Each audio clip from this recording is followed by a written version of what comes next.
Hoje nós vamos falar com Ricardo Santos. Ele fala de Santo André, São Paulo. Ele que é historiador, teólogo, palestrante, autor de livro e membro consultivo da Associação Brasileira de Liberdade Religiosa e Cidadania. Também é mestre em teologia, mas é como historiador que o Ricardo gosta de ser identificado, porque fez da história o seu principal campo de pesquisa para ampliar a compreensão da liberdade religiosa.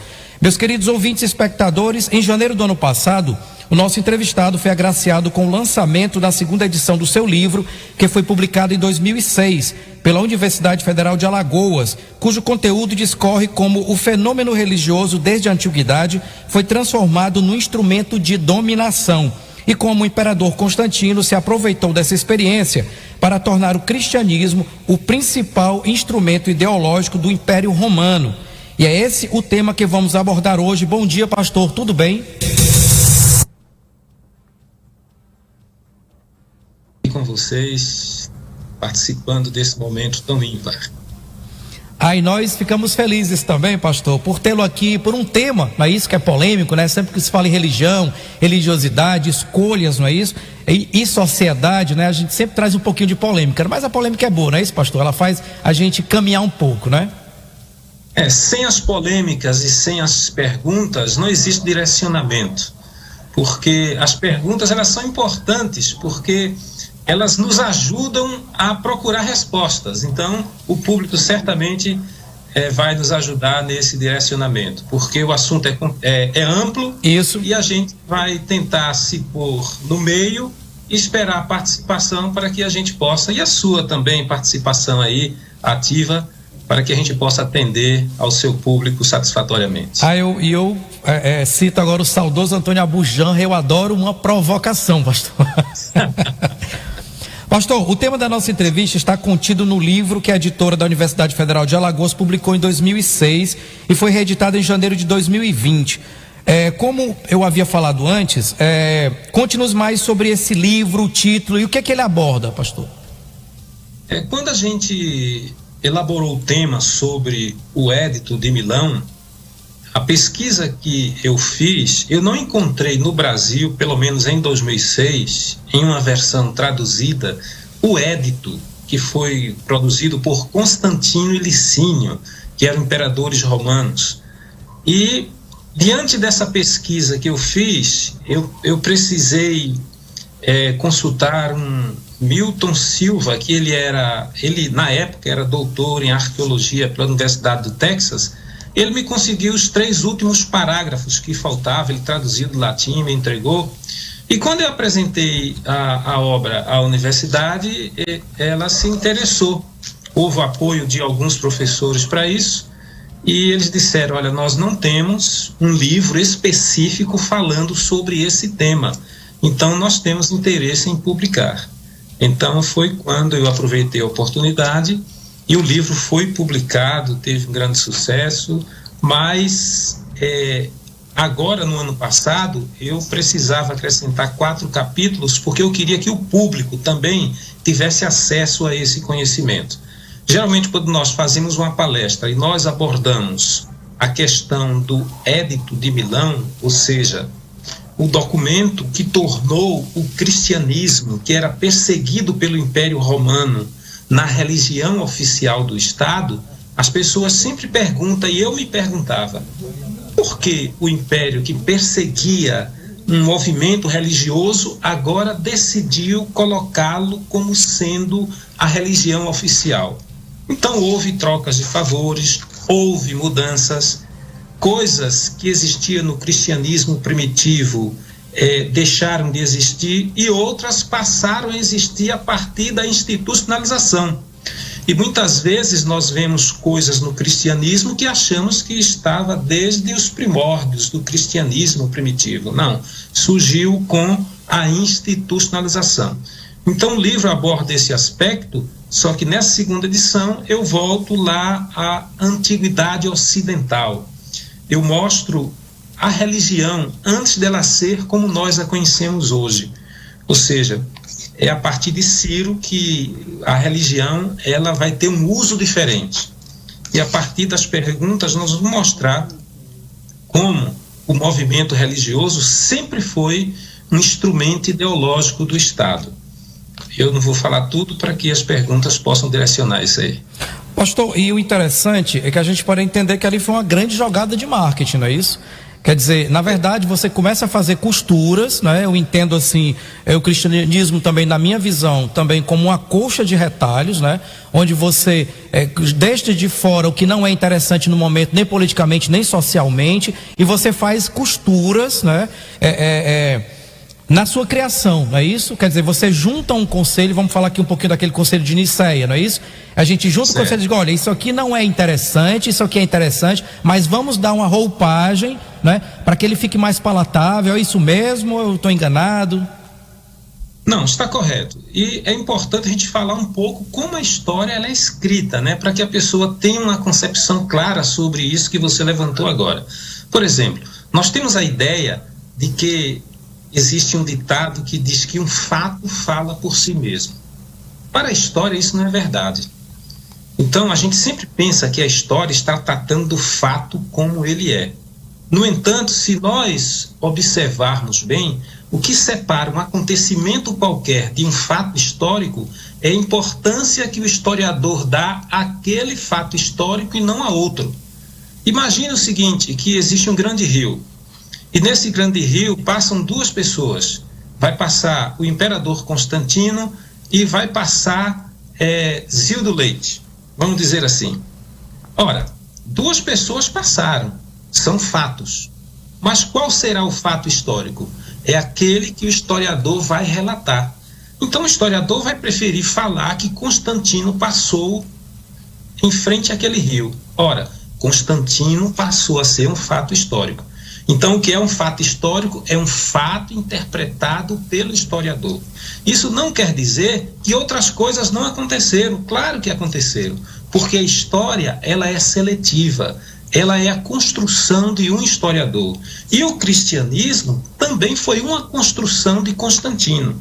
Como você falou aí do Concílio de Nicéia, é importante a gente considerar que Nicéia ocorreu em 325. Depois nós vamos falar da ascensão de Constantino. O Constantino, ele tinha o seguinte objetivo: ele precisava, ele necessitava de uma unidade para o império. Porque quando ele assume como imperador, ele não assume porque ele estava numa linha de sucessão, como algumas pessoas dizem, não, porque Constâncio Cloro, ele era imperador. Só que ele era imperador fruto de uma organização que Diocleciano, que foi o grande imperador antes de Constantino, havia feito em Roma. Como havia uma grande desorganização, ele dividiu o império em 4 partes e colocou o imperador e o seu vice, ao qual ele chamou de César. Então Constâncio Cloro era um desses vices. Quando ele assumiu em 305, então ele não passa mais de 1 ano, porque ele morre. E nesse período tinha um sucessor, que era um César, para assumir no lugar dele. Só que esse César não assumiu. O exército diz, olha, nós temos a simpatia de Constantino, então Constantino vai assumir aqui. Então Constantino, quando ele assume o império, é um ato inconstitucional, porque o exército coloca lá. Ele estava despreparado para aquela função. Lembre-se que ele não era quem estava na sequência, porque Diocleciano já havia organizado as coisas para que cada imperador ficasse no máximo 20 anos no cargo, coisa que não havia antes, porque o imperador era vitalício. Agora imagine, Constantino assume, só que ele observa na história anterior dos imperadores, no século anterior, que 26 imperadores, somente 2 haviam morrido de morte natural, e ele tinha medo. Ele dizia, então as pessoas vão me matar também. Primeiro, ele precisava de uma defesa. Ele precisava mudar o discurso do império. O império era muito próximo a uma religião que tinha aspectos semelhantes com o cristianismo, que era o mitraísmo, que era a religião dominante do exército. E ele viu essas semelhanças e ele disse, não, o cristianismo vai ser uma boa opção. Porque, além disso, o cristianismo poderia torná-lo despótico sem parecer sê-lo. Então essas foram algumas das razões que levaram Constantino a escolher o cristianismo para ser a religião oficial do Império Romano. E aqui eu não estou falando de religião, eu estou falando de história. O livro, ele tem todas as fontes que as pessoas podem ver e tirar as suas dúvidas em relação a isso. Então, quando Constantino assume e ele quer, então, não ter o mesmo fim dos seus antecessores, ele vai fazer uma coisa que não sou eu que diga, José Carlos Reis. Ele escreve o livro Teorias da História. Eu tive a oportunidade de ler esse livro, traduzi lá um dos seus capítulos e coloquei no meu livro uma síntese e a citação, que Constantino, ele observa no cristianismo que ele quer alcançar, como é que se diz, o mundo através do cristianismo. Ele quer ter um novo domínio, mas ele quer se resguardar. Por isso que ele vai fazer o Concílio de Nicéia, porque ele quer que o cristianismo seja o elemento unificador do império. Ele necessitava que Jesus fosse Deus. Aí alguém que está ouvindo pode dizer, peraí, mas Jesus não é Deus? Era Deus para os cristãos. Os cristãos eram marginais. Eles não tinham uma religião oficial. Eles viviam nas casas, viviam escondidos. Oficialmente não havia uma teologia que dissesse Jesus é Deus. Então, a história passa a conhecer Jesus como sendo Deus a partir do Concílio de Nicéia. Então, o Concílio de Nicéia, patrocinado pelo imperador, ele patrocina todos os bispos, ele patrocina toda aquela situação e diz, olha, aqui só vai terminar quando vocês provarem que Jesus é Deus. Aí vai ter uma controvérsia ariana, que a gente pode falar depois do que aconteceu. Okay. Eu não sei se ficou clara essa primeira parte aí. Com certeza ficou sim, pastor, foi bem didática. Mandar aqui um alô para a Lohana Melo, nossa produtora, que dá um oi. A Leilan Torres diz bom dia. A Nelly Machado, bom dia a todos. A Nelly também diz, ama essa parte da história. Nós também, com certeza. Pastor, esse tema, ele é histórico ou é teológico? Ou tem algum objetivo proselitista, aquele de converter alguém? Veja só, o livro, ele foi publicado por uma universidade federal. A universidade, ela não faz proselitismo. A universidade não visa lucros, ela visa o conhecimento. Então, o livro, ele foi publicado pela universidade e isso é a garantia de que ali você está ouvindo relatos históricos, baseado em fontes históricas. Uma universidade federal jamais faria isso. Se esse livro fosse publicado por qualquer outra editora, talvez o autor tivesse mais autonomia.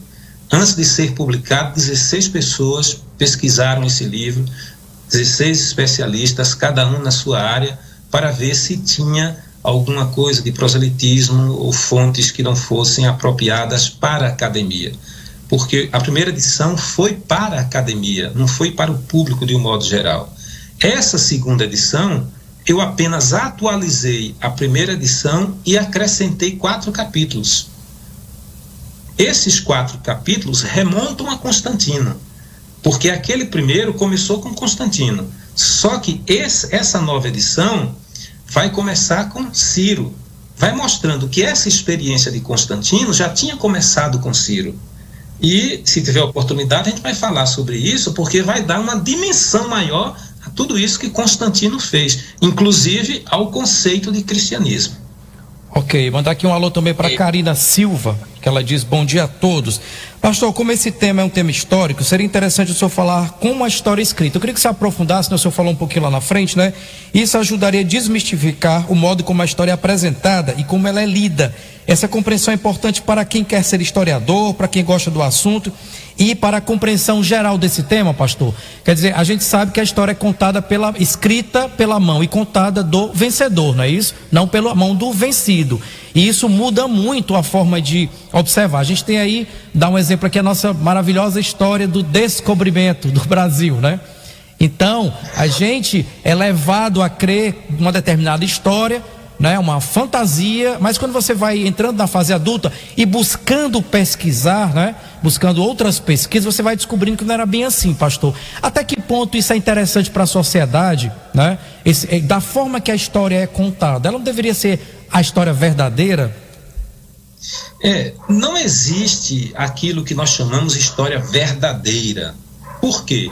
Porque a história, ela é uma construção. Então, quem fez essa colocação aí, é importante saber, a história é a construção de um historiador.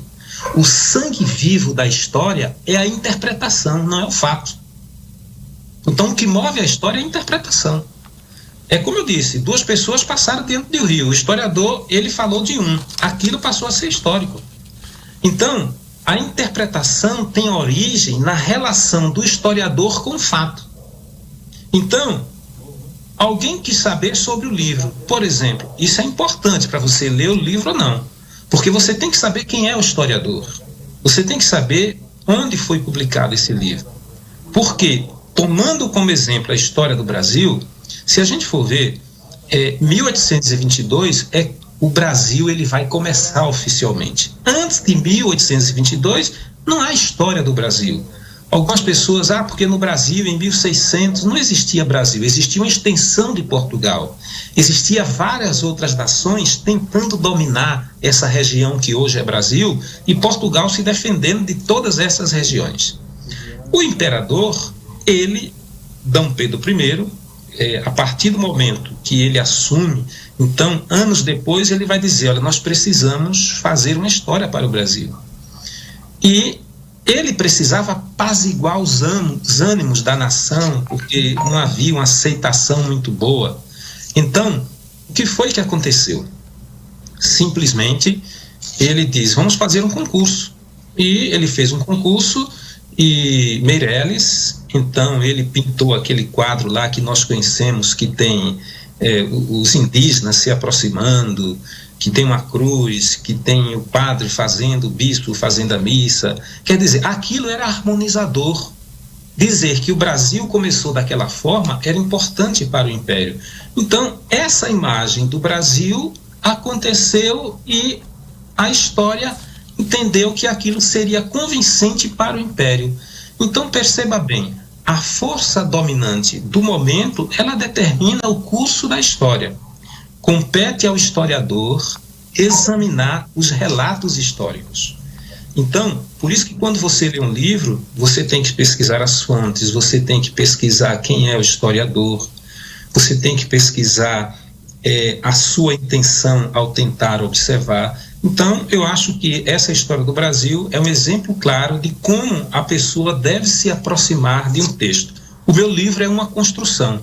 Eu estava dando uma palestra na Universidade Bíblica lá de Jerusalém, e ela fez um congresso internacional de arqueologia bíblica aqui no Brasil, o primeiro congresso internacional de arqueologia bíblica, e houve um espaço para que a gente participasse, aqueles que quisessem fazer a palestra, que pudessem se inscrever. Eu me inscrevi, apresentei o projeto, fui aprovado, e eu estava lá dando a palestra. E enquanto eu falava de Constantino, haviam várias pessoas de diversos países presentes no momento, e uma pessoa perguntou, professor, o senhor está falando muito bem de Constantino. E pelo que eu sei, Constantino não foi essa pessoa tão boa. Eu disse, é porque o meu livro fala do Constantino político. Então, quando eu falo de Constantino político, eu faço um corte. Eu não me interesso tanto no fato de que ele matou seus irmãos para que seus irmãos como se diz, não ascendesse ao trono, não tomasse o trono dele.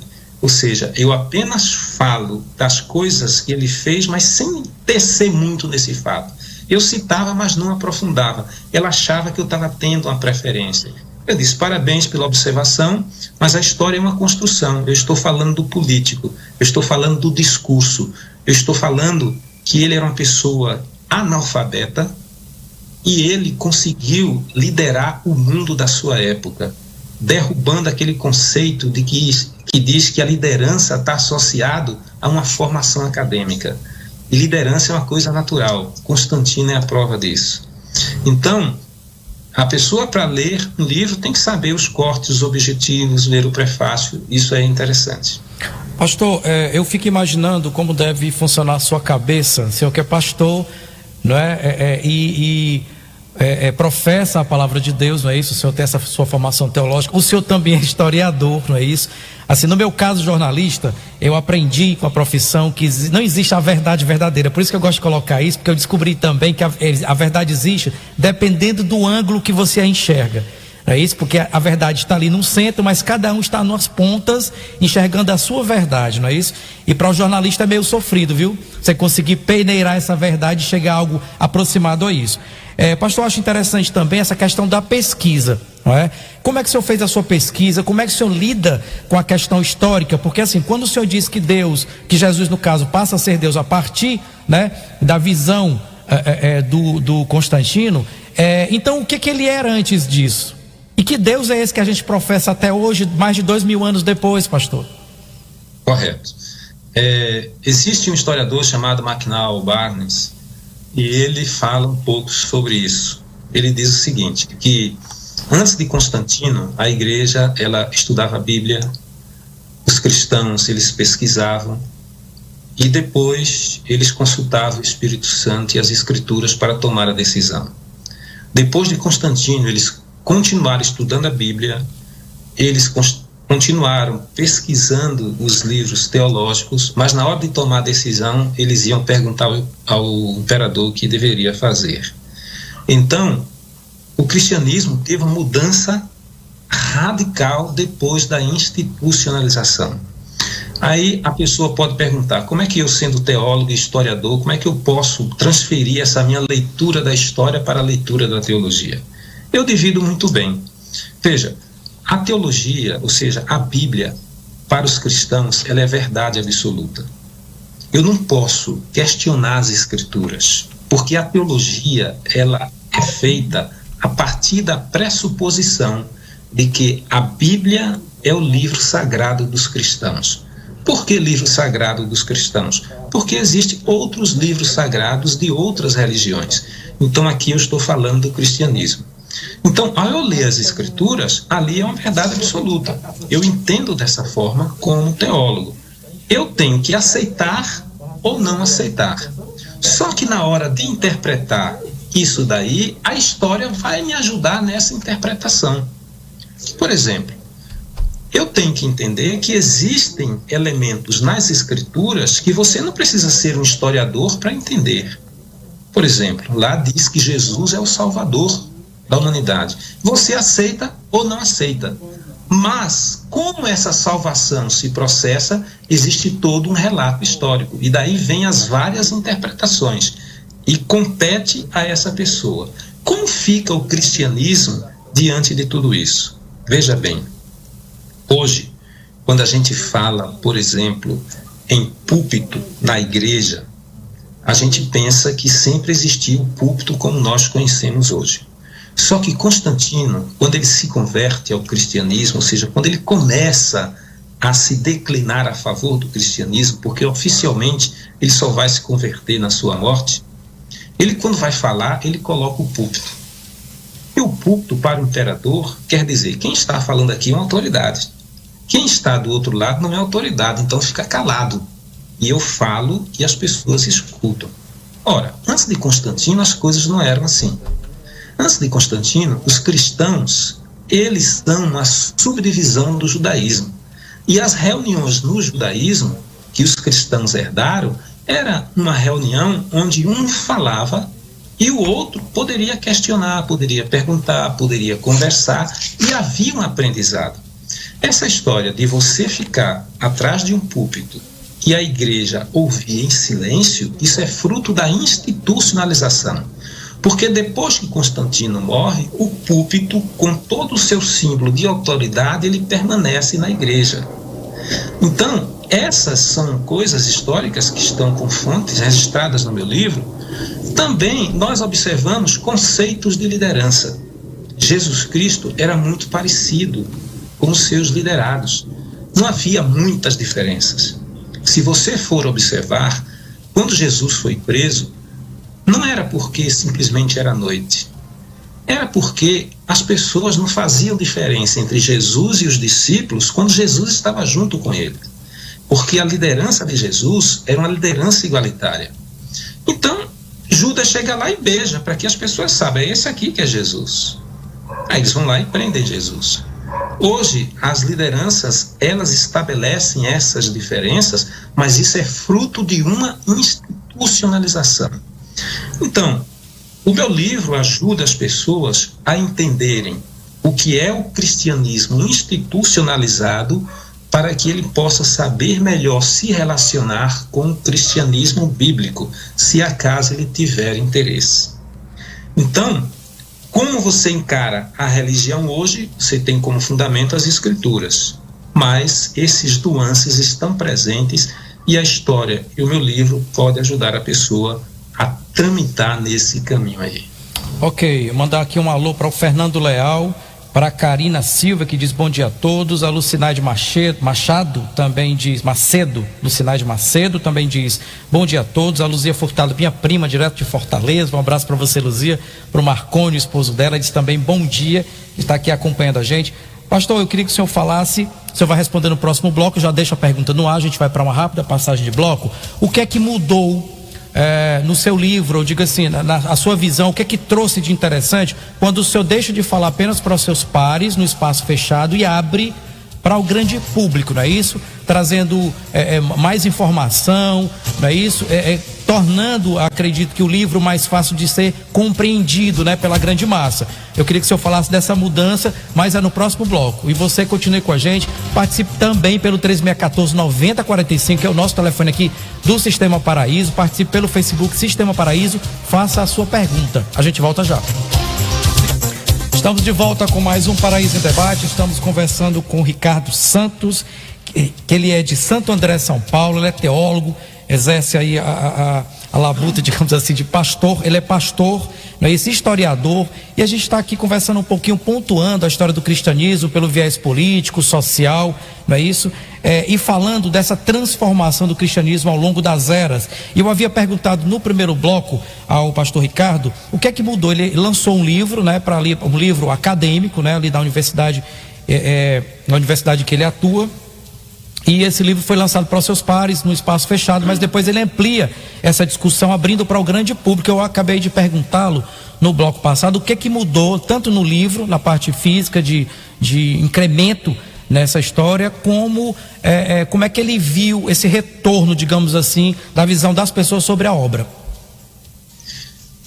Veja bem, eu percebo que todas as vezes que eu faço uma palestra, as pessoas sempre pedem um livro, e isso é motivo de grande gratidão. O que foi que eu fiz nessa segunda edição? Como na primeira eu comecei a partir de Constantino, todo aquele contexto, na segunda edição eu comecei do início da antiguidade. Porque quando a gente fala antiguidade, mais uma vez, mais aquele corte da história, né? Nós não ouvimos falar de China, de Japão, quando falamos de história antiga. A história antiga nossa é a história ocidental. Então, eu parto do início da história ocidental. A história ocidental, o começo dela é a história dos impérios. E quando a gente fala da história dos impérios, a gente precisa saber que no começo da antiguidade haviam muitas cidades-estados, onde a primeira forma de poder estabelecido na região era de caráter essencialmente religioso. E o rei era considerado uma pessoa sagrada.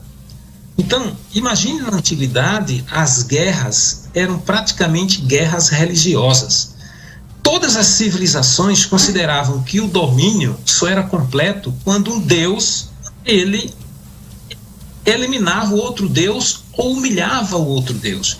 Então, na história, as guerras na antiguidade ocidental eram guerras promovidas pelos sacerdotes, porque os sacerdotes, eles comandavam o templo, toda a região agrícola o templo absorvia, e o sacerdote passou a ser um grande líder e comandante. Então, o que é que vai acontecer? Quando chega um tal de Ciro, que ele vai dominar o Império Persa e a Medopécia, tirar o domínio dele, ele era tio dele, que ele domina o Astíages, e ele vai passar a unificar todo o império por meio dos persas. Só que ele vai fazer uma coisa diferente. Antes, as guerras eram guerras religiosas.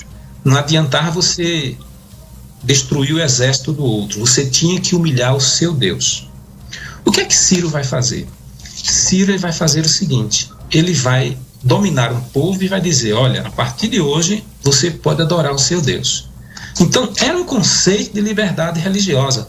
Só que Ciro não fazia isso porque era bonzinho, não. Ciro fazia isso porque a partir daquele momento as pessoas eram vencidas por Ciro e agora poderiam adorar o seu Deus. Elas diziam, não, esse rei é muito bom.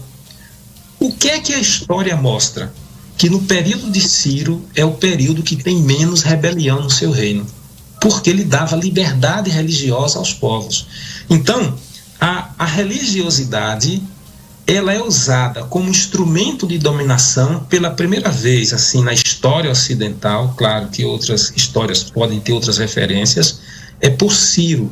Então, ele vai estabelecer o domínio por meio da liberdade religiosa. Então, a liberdade religiosa, ele é um instrumento de dominação, no sentido de que, se uma pessoa tem a liberdade religiosa, ela vai se considerar uma pessoa livre. Essa foi a constatação de Ciro. A partir dele, isso vai acontecer. Como as escrituras no Velho Testamento falam da antiguidade, ela está cheia dessas influências. Nabucodonosor, por exemplo, ele, quando prende os seus dominados ali, o que é que acontece? Ele muda os nomes dos hebreus, ele dá outros nomes, ele procura humilhar o Deus de Daniel. Aí, isso que acontece nas escrituras era o que acontecia na antiguidade. Não adiantava você dominar os hebreus, você tinha que humilhar o Deus dele.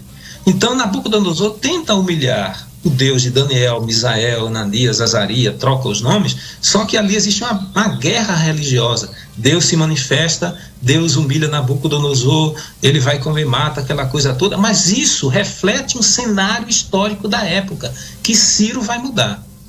As escrituras sagradas dos cristãos, que também é dos judeus, o Velho Testamento, diz que Nabucodonosor, de Ciro, ele deu liberdade aos judeus. Mas por quê? Porque o historiador ali é seletivo. Ele diz que Ciro deu liberdade aos judeus, então conta toda aquela história, Deus agindo, Deus atuou, libertou o povo, mas na verdade não é isso que diz o decreto. Eu trago o decreto no meu livro, mostrando que Ciro, ele deu liberdade a todos os povos que estavam sob o domínio da Babilônia, porque era um custo muito alto manter aqueles povos na Babilônia. Era muito mais fácil aqueles povos irem para a sua terra, e Ciro faz o quê? Ele constrói os muros dos templos que estavam destruídos. Só que as escrituras só mostram a reconstrução do templo dos judeus. Por quê? O historiador, como hoje, ele é seletivo. Então ele está contando a história dos judeus. Por isso ele fala, e por isso nós vemos a bênção de Deus ali, exclusiva sobre os judeus. Ou seja, apresentando um Deus sectário, que não é isso. E às vezes a pessoa acha que o Deus do Velho Testamento é diferente do Novo Testamento. Não é. É porque a história, ela pode ampliar esse conceito. A liberdade foi dada a todos os povos, e Ciro, ele reconstrói templos também de outros povos. Ele financia a volta de outros povos. As escrituras só falam de um. Mas o que é que eu estou mostrando para esse novo público?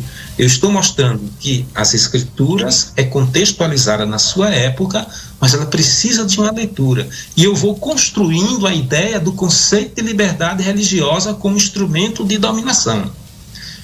Mas eu acho que você apareceu aí, você quer falar alguma coisa? Eu queria dar um alô aqui para o pessoal que participa aqui pelo Facebook, o Sandro Augusto, o Fernando Leal, Inácio Clássico, Ronaldo Pontes, Nelly Machado, Luiz Sinaide Machado, Ricardo Ferreira Pimentel, Natie Acácio Lima, Karina Silva, Samanta Zuza, Almeida Júnior. A gente também tem a participação do Ronaldo Pontes e da Nelly Machado, que faz uma pergunta. Gostaria de perguntar ao professor Ricardo Santos como desconstruir esse processo histórico criado por Constantino no Concílio de Nicéia, já que ao fazer isso, toda a concepção da Igreja Católica Apostólica Romana será afetada, haja vista que todo católico é cristão, mas nem todo cristão é católico. Obrigado, Nelly, minha querida, pela sua contribuição. E aí, pastor, como é que fica essa resposta? Nelly, uma pessoa assim muito especial, muito estudiosa. Veja bem, eu vou começar um pouquinho antes, certo? Para que possa contextualizar, e o que eu vou falar está também no meu livro. Observe só, em Roma, já havia uma religião que eles chamavam de religio. Essa religião, a religião romana, era baseada em ritos. Então, os romanos, eles se vangloriavam de terem as melhores leis e a melhor religião.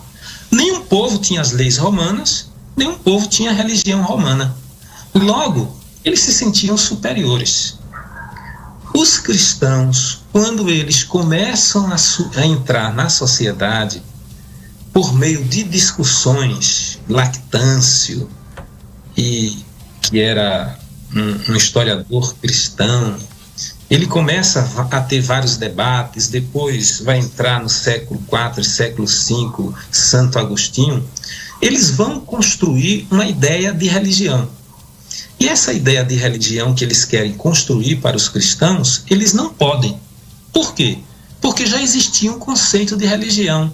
E os cristãos, eles não queriam se serem participantes de uma religião, porque isso era religião romana. Não interessava aos cristãos. Mas eles conseguiram criar uma ideia de que o cristianismo era a religião verdadeira. Então, na história, a referência à religião verdadeira é aos cristãos. E por que eles constroem uma religião verdadeira? Porque eles querem se diferenciar da religião romana. Por isso, eles começam a estabelecer que o cristianismo é uma religião verdadeira. Depois que eles estabelecem esse conceito, aí eles começam a desconstruir a religião romana. Ele vai mostrar por que a religião romana não é a religião verdadeira. Eu estou mostrando essa construção, e isso está bem didático, mostrando fontes e referências, como os cristãos, eles fizeram isso.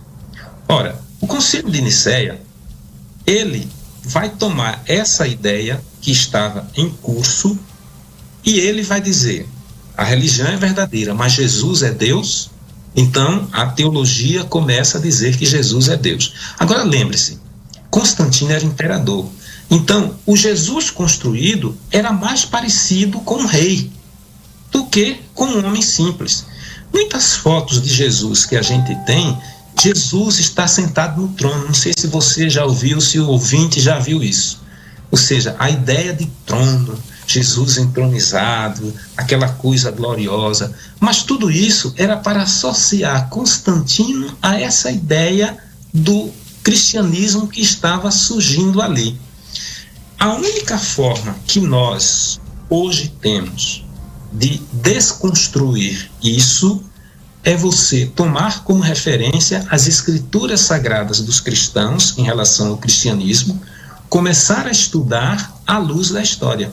Agora, para você estudar à luz da história, você precisa ter bons livros, você precisa ter bons comentários, e certamente você vai chegar a conclusões que vai o ajudar a fazer ou estabelecer essas diferenças. Pastor, o senhor fala nessa questão desse levantamento histórico, dessa marginalidade de Cristo, não é isso? Eu digo no sentido de estar à margem do que ocorria ali politicamente, religiosamente, desse choque de deuses, né, da época. Como era essa época desse caminhar de Cristo? O que o senhor levantou da questão das dificuldades, a questão como é que o povo vivia, a opressão, né, social e econômica que esse povo vivia? Correto. Veja só, eu vou citar aqui uma fonte, e essa fonte é do historiador Adam Schaff. Então, Adam Schaff, ele foi falar sobre a Revolução Francesa. E quando ele foi falar sobre a Revolução Francesa, ele não estava interessado nos fatos. Ele estava interessado nos relatos que os historiadores iam fazer sobre a Revolução Francesa. Então o livro dele chama-se História e Verdade. O que é que ele vai fazer? Ele vai pesquisar os historiadores que viveram na época da Revolução e falaram da Revolução. E ele vai escrever a impressão desse historiador. Ele vai pegar os historiadores 10 anos depois da Revolução, o que eles disseram sobre a Revolução. 100 anos depois, 200 anos depois. Então o livro dele é um recorte das interpretações que os historiadores deram à história da Revolução. Olha a conclusão que ele chegou na versão em português, está na página 11, ele diz: o mais difícil, contrariamente às aparências, é escrever a história imediata. contemporânea. Veja, ele está falando da Revolução Francesa. É difícil escrever. Não só porque é inevitável um comprometimento direto nos acontecimentos, mas também porque é mais difícil, por mais paradoxal que possa parecer, dispor de fontes mais ou menos elaboradas no próprio momento dos acontecimentos do que mais tarde. Então veja, ele está dizendo, ele está estabelecendo um princípio que hoje os historiadores seguem. A história mais isenta não é a interpretação imediata, é aquela interpretação mais longe dos fatos, quando as pessoas envolvidas já morreram e você vai analisar, então o seu parecer, ele é mais idôneo. Quando nós analisamos as escrituras, nós vamos perceber que os cristãos, eles dizem no seu relato que a liderança da religiosa chamou Pilatos e disse a Pilatos: ora, aquele embusteiro. Ora, eles se referem a Jesus como sendo um embusteiro. Veja, se a liderança religiosa chamava Jesus de embusteiro, de mentiroso, então imagine a fama de Jesus para a religião dele mesmo, como ele era para a sua religião. Outra coisa, quando é dito isso sobre Jesus Cristo, que os próprios religiosos dizem isso, quem diz isso não é um historiador, é Mateus. É Mateus que diz que os líderes religiosos da época de Jesus chamavam Jesus de embusteiro. Então, isso começa o princípio da marginalidade de Jesus. E se nós tomarmos isso como referência, nós vamos ver que Jesus não era aquilo que geralmente as pessoas querem ser hoje. Ou seja, todo mundo quer estar em harmonia com a sua religião. Não, Jesus questionava a sua religião. Jesus não aceitava aquilo que estava errado na sua religião. Ele não aceitava tudo como se fosse verdade absoluta aquilo que era ensinado. Pelo contrário, o seu choque parava nas escrituras. Pastor, nós vivemos no país laico, mas muitas das decisões políticas ou sociais têm esse viés da religião, pastor. Aí a gente fala em liberdade de culto. Eu, na minha experiência como jornalista, eu cobri algumas visitas da OAB a cadeias, não é isso? A presídios. E a gente vê que tem muita gente convertida, digamos assim, né? Porque parece assim que você está dentro de uma igreja evangélica, sabe? As pinturas nas paredes remetem muito a Cristo, a Deus, a salvação. A gente vê pessoas com círculos de oração e tudo mais. Só que algumas dessas pessoas seguem na sua vida, né? Essa vida que tinha antes, ela se converte, mas acaba, pastor, se transformando de alguma forma num braço mais violento dessa religião, certo? A ponto de agredir pessoas que têm, por exemplo, vou dar um exemplo, destruir casas de umbanda, de religiões afro, né? Quer dizer, então, como é que o senhor vê isso? Esse conflito de ideias, a partir do momento que eu me converto, né? Me sinto salvo, mas ao mesmo tempo eu estou na rua e eu vou queimar, né, a casa do outro, eu vou destruir a imagem do outro. Como é que o senhor, como pastor e como ser humano, vê esse tipo de atitude? Veja só, o princípio da liberdade religiosa é: se eu sou cristão e eu tenho o direito de crer no Deus que as Escrituras falam, eu tenho que dar o direito ao ateu dele dizer: eu não creio em Deus. Se a liberdade não for para todos, não é para ninguém. Então a liberdade religiosa, ela está assentada no seguinte aspecto: todas as pessoas, elas têm liberdade de consciência. Está fundada no artigo 5º, incisos 6 e 7 da Constituição. A partir do momento que eu tento impor a minha religião sobre outra, eu estou voltando ao tempo da antiguidade, onde a religião majoritária, ela não permitia que outras pessoas manifestassem a fé. Então as pessoas que têm essa postura, elas não estão dentro do conceito de liberdade religiosa. Aqui em São Paulo existe uma lei estadual, a Lei de Liberdade Religiosa, é a primeira lei de liberdade religiosa no Brasil. É de primeira lei porque havia na Constituição, só que o Estado de São Paulo tornou isso exequível, praticável para as pessoas. A Lei 17.346, elaborada pela doutora Damares Moura, que é deputada aqui em São Paulo, e ela estabeleceu essa lei. Qualquer pessoa que se sentir agredido ou menosprezado por qualquer religião ou por qualquer pessoa que não seja religiosa, pode recorrer a esta lei. Então, se alguém usa a religião para estabelecer um domínio da sua sobre outra, isso não é liberdade religiosa. Isso é uma contravenção e a pessoa pode ser punida legalmente se a pessoa ofendida buscar seus direitos. Pastor, o senhor atua para o que a gente chama hoje de instituição religiosa, certo? Nas suas pregações, nas suas palestras, o senhor também é palestrante. Como é que, dependendo do público, o senhor fala desse tipo de Cristo? Por exemplo, tem o Cristo histórico para historiadores, tem o Cristo político para pessoas da política, tem o viés religioso. Como é que o senhor consegue juntar tudo isso nesse ser só que existe até hoje, que revolucionou o mundo? Como é que o senhor consegue passar essa mensagem, pastor, e ser entendido por todos? Quando eu leio as Escrituras para um público cristão, eu uso os elementos religiosos para que a interpretação seja mais acessível ao público. Eu não nego a interpretação histórica, eu apenas torno ela mais acessível. Geralmente, quando eu faço uma palestra na universidade, ou um público que não é cristão, público diversificado, que é a maioria das pessoas que eu faço, eu procuro fazer uma leitura histórica das Escrituras.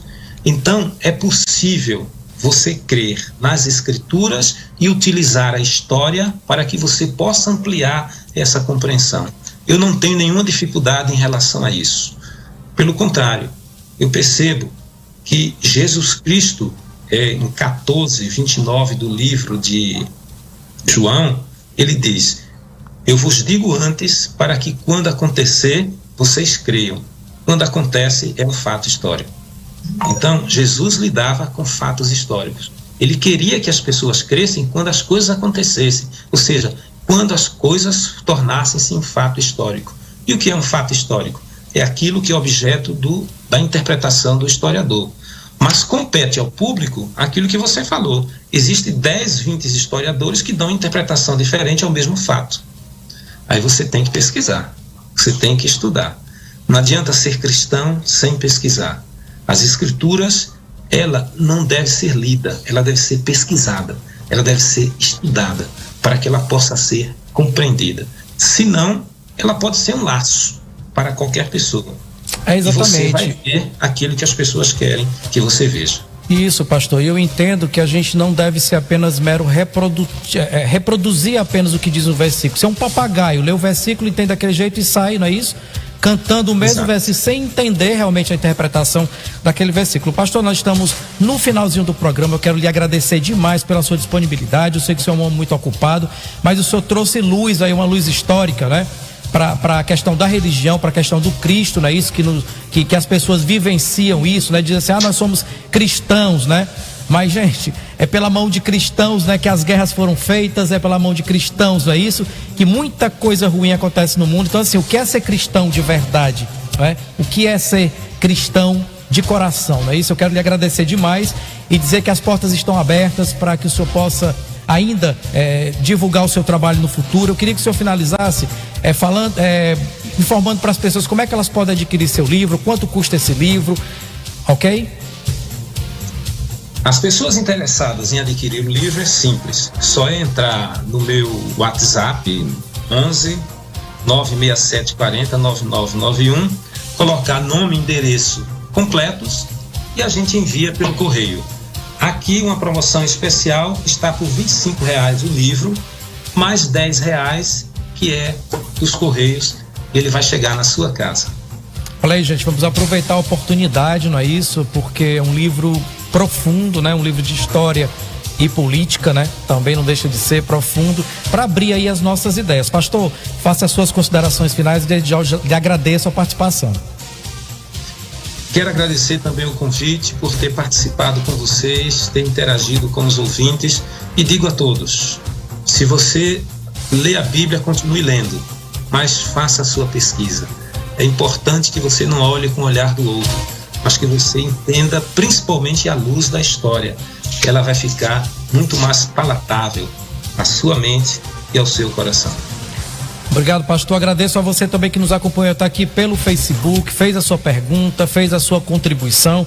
Eu quero dizer que amanhã, terça-feira, nós vamos falar de jogos eletrônicos, origem, características e impactos com René Madeira, que é crítico de jogos eletrônicos. Um assunto completamente diferente, é por isso que eu gosto desse programa, porque ele é eclético.